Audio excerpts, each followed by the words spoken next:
violence that broke out in so many American cities, including the District of Columbia this weekend, well, it goes far beyond justified and entirely justified anger at the killing of George Floyd at the hands of a Minnesota policeman this past Monday.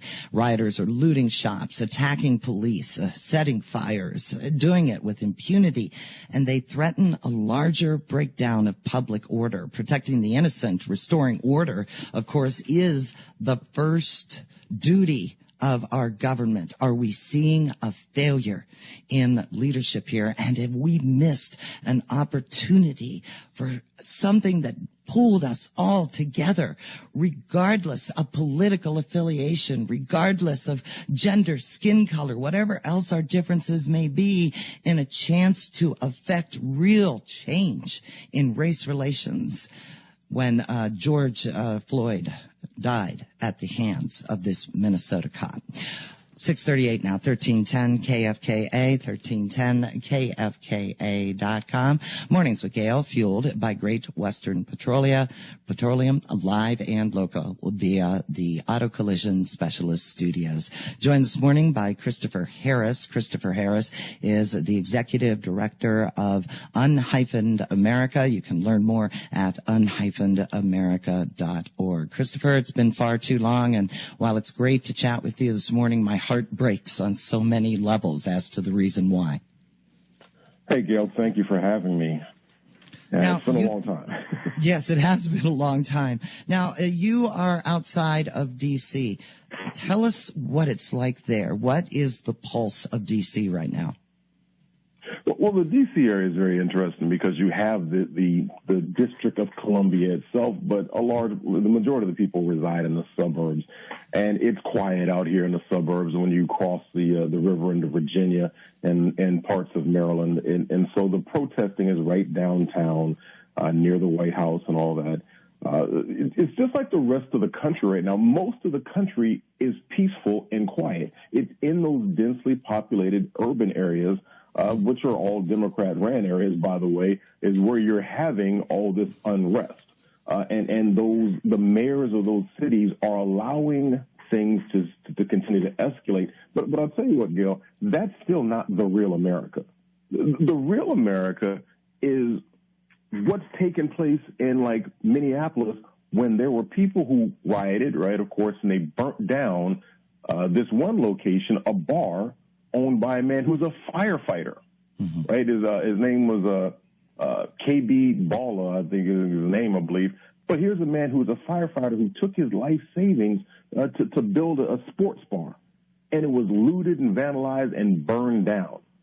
But when that story came out, when people saw this man shedding tears over the business that he had spent his life trying to save, savings to be able to build up, there was an outpouring from Americans. I just looked it up on his GoFundMe page. Over 31,000 individual donors have contributed a total of $947,000 to help this man rebuild his business. That's the real America, Gail. The real America is what happened in Louisville, that, yes, you have people, an element out there in society, and I believe this is orchestrated. None of this is organic. But there's an element of society who are going out there trying to cause strife, but yet there was a police officer who was separated from his unit, and what happened in Louisville is a group of citizens actually banded together to protect him from angry rioters. That's the real America, Gail. And these are people of different ethnicities. They don't care. They see a fellow American. The real America is what happened in upstate Michigan or central Michigan when there was flooding, and people came from all different states, all over Michigan, from other states to help the people who were devastated by the floods in Michigan. That's the real America. And so I understand the frustration that people have, but we're highlighting the worst elements of people in America. Absolutely. Yeah, as you have riots escalating in over 30 states, as I mentioned, the District of Columbia, including Colorado, where protesters face off with police just last night in Denver, despite an 8 p.m. curfew on the fourth day of protests in Denver. But it begs the question, are we missing an opportunity as a nation here? You referenced the mayors, the governors across the state. Is this a failure of leadership? And if so, how do we restore leadership and civility and respect? How do we get back to the real focal point here, Christopher, which is affecting real change across this country, not by destroying it? Well, I think it has to begin with leaders who actually want to lead us to a better place, leaders who want to see an unhyphenated America. I'm sorry, but I just don't believe that the leaders of these densely populated urban areas actually want to see peace. Because they would be calling for it. They would have actually had the police out there in force to help ensure and to protect the domestic tranquility. That's what they're supposed to do. And I know a lot of people want to try to put this on the president, but listen, that we have a federal system, right? The system of federalism is there so that local rule is supposed to take over. That the mayor of a city has that primary leadership, and then it goes to the governor, and then it goes to the president. We can go back to the Hurricane Katrina, and they said, oh, George Bush doesn't care. But George Bush could not just send in the National Guard just because he felt like it. He had to have the request from the governor. And so it goes back to local leadership, state leadership, and there's a failure of leadership at both those levels. And what's so frightening to me, Christopher, is that I can't help but disagree with your assessment on this one, as those violent riots and the looting and the anarchy continues in so many of the major urban cities across the country, that it's more by design. It's more basically bowing to mob rule, as you see law enforcement standing down. And that's the other thing that is so frustrating to me, is that, when you look at the impact of these riots, they incite crime, they invite crime and not justice, and they are hitting the black communities especially hard.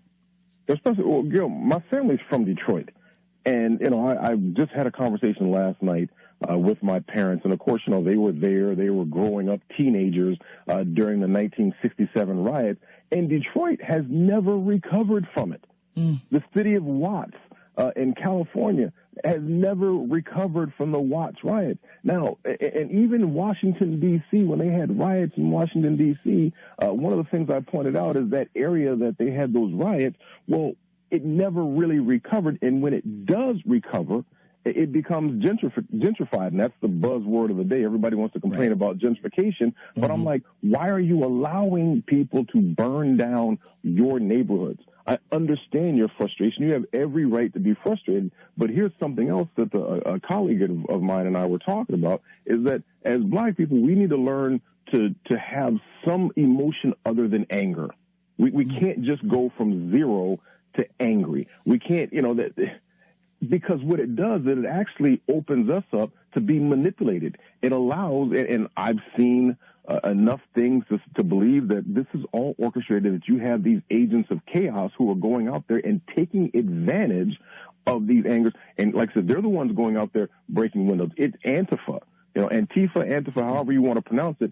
I've seen these people here in Washington, D.C. They're absolute scumbags, and I think the president is 100% correct to say that they need to be labeled as domestic terrorists and treated accordingly. These are the people who are deliberately trying to tear at the fabric of this nation.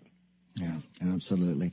All right. So, of course, you've got Bill Barr saying that this is domestic terrorism. And, of course, President Trump wanting to designate Antifa or Antifa, whatever the case may be, as a terrorist group. Question is, can they do that? Because Antifa is just it's so ethereal. Not ethereal, but it's amorphous. That's a better word for it. It's amorphous. I mean, there's no real leadership structure. I mean, it's just kind of like pop-up terrorism.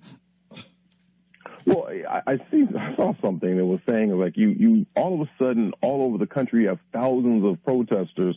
I don't even want to call them protesters because we have the right to peacefully protest. These are rioters. These are looters. Once again, these are agents of chaos. And how is it you see these people popping up all over the country wearing almost the exact same uniform, wearing these T-shirts, all saying the same thing? How did this happen? This is not organic. And, I just believe that we need to lock down those people. We should not be punishing the entire populace for the actions of a few rabble-rousers. And there's relatively few of them, but look at the chaos that they're causing. Look at the loss of life. I just saw that as a federal agent lost his life in California over all this. And I've seen that these mobs are attacking police officers, trying to drag them through the street. Yes, there needs to be change in the policies and actions of police officers, and that bad cops need to be gotten rid of because they're a danger to society as a whole. But we also realize, Gail, that this is a nation where people are supposed to self-regulate, that we don't need big government, because if we're raised with the proper morals, if we're raised with the understanding that we have certain unalienable rights, and as John Adams said, that this nation was only created for basically a moral and religious people. It's wholly inadequate for the governance of any other. That's a quote from the second president of the United States, and he was 100% correct when he said that, because otherwise it'll descend into this level of chaos where you have to have police on every street. We need self-regulation. But, that's a whole deeper issue that we could talk about. Is, you start taking prayer out of schools, you start not being able to post the 10 Commandments, and, just being told, thou shalt not kill, thou shalt not steal, all those things, thou shalt not murder was the actual direct translation. But, being told you should not murder, you should not steal, all those things, you remove that from society, Gail, and then you end up with a society where we are today, 2 generations later, where it's immoral. It's do whatever you feel. Oh, yes, because feelings reign supreme as opposed to rational, logical thinking, and I'm afraid we're seeing that. So when does this stop, Christopher? How does it stop if we're not able, as some of us obviously are not, if we're not able to self-regulate and control our own actions and emotions? Well, the sad thing is, my father's career law enforcement. He spent 36 years in law enforcement. And it's interesting when people call the police, and then there's the expectation that the police are supposed to de-escalate. The reality is the police de-escalate by escalating, right? Because if the situation was easily de-escalated, you wouldn't call the cops. Right. You and I would agree to disagree. We could be mad all day long at each other. We could cuss and scream and everything at each other, but we would say, you know what, though, Gail? You do you, I'm going to do me. We can agree to disagree, and we'll walk away. But if we cannot agree to disagree, we'll coexist. You see the bumper stickers. Oh, my God, I see them here. I don't know how often we see them in Colorado, but they're all – and it's usually somebody driving like a Toyota Prius with Hillary Clinton stickers on the back bumper. I tell you, it's just don't even get me started on that. But if you cannot agree to disagree and self-regulate and respect the unalienable rights of your fellow man, then there's a reason the police are called. And that goes back to a whole other issue. We still don't know the full details of what happened that caused the police to come on the scene with George Floyd. I'm not trying to blame the man, but at the end of the day, it's one of those things, the videos always pop up and they show like the last fragment of what happened. Was the police officer wrong for kneeling on that man's neck all the time? Yes, he was wrong. Now the autopsy has shown that is not what killed him, is that George Floyd had underlying conditions, and it was exacerbated by the actions of the police officer. But then you have to understand is that why were the police called? Right. Well, he was trying to pass counterfeit money. Right, $20 bill, yeah. Yeah. Mm-hmm. I mean, which doesn't justify the actions. It does not justify. The other thing, Christopher, that so got me, if you watch that video of that police officer kneeling on George Floyd's neck in broad daylight, it was so brutal. It was so cavalier. It was so standard operating procedure. At least that's how I interpreted it. That was absolutely terrifying to see. But, Gail, we also have to address the fact that if you, as a Caucasian female were killed by the police, no one would know your name. This is a simple fact that we have to just, there are people who, this is all they do is they try to sow seeds of strife by highlighting, the fact that, hey, this is a black man was killed by a white cop. Now, if it was a black cop who had killed George Floyd, you probably would not know George Floyd's name. Fascinating. If it was a black cop who killed a white female, we wouldn't know that white female's name. But it's the again imagery. A sad statement on where we are in society. Well, yeah, and once again, black people, we need to learn to do something besides go from zero to angry. If you take anger management classes, they always want to ask you, you need to sit down and address the roots of your anger. Why do you fly off the handle like that? Yeah. What's the source of your rage? What's the source of your rage? Now, we understand, that there's historical racism that's taken place in this country, but if we're just going to keep it 100% real, the majority of Americans, the majority of black Americans are not experiencing racism. Our ancestors have, and if we were to talk to our ancestors, if we had a chance to talk to them, they would say, man, you guys got it good. Because our lives are so much more privileged. And I saw a comedian had said something on his Twitter page, and he said that, it's tough to be black in America under normal circumstances. Today it's even tougher. And my response was, compared to what? It's tough to be black in America compared to what? What nation are you referring to where it's easy, where, it's life is so good, so zippity-doo-dah? See, I do a lot of mentoring, Gail, and some of the young men that I mentor are from Africa, from West Africa. I've got a young man that I mentor who he experienced the child soldiers. He's actually seen men decapitated in front of him. He's seen pregnant women have their belly split open and seen their babies chopped up. This is what he saw as an African on the African continent before he was able to escape to the United States of America. And I got to go back to the quote from Ronald Reagan when he said is that thank God that the Cuban refugee, and he said, thank God you had a place to escape to. Don't tell me that things are so bad in America. Are things bad? Yes, there are things. We could always find things to complain about, Gail, but where are you comparing America to? Yeah, you got to put it in perspective. Christopher Harris, executive director of Unhyphenated America. You can learn more.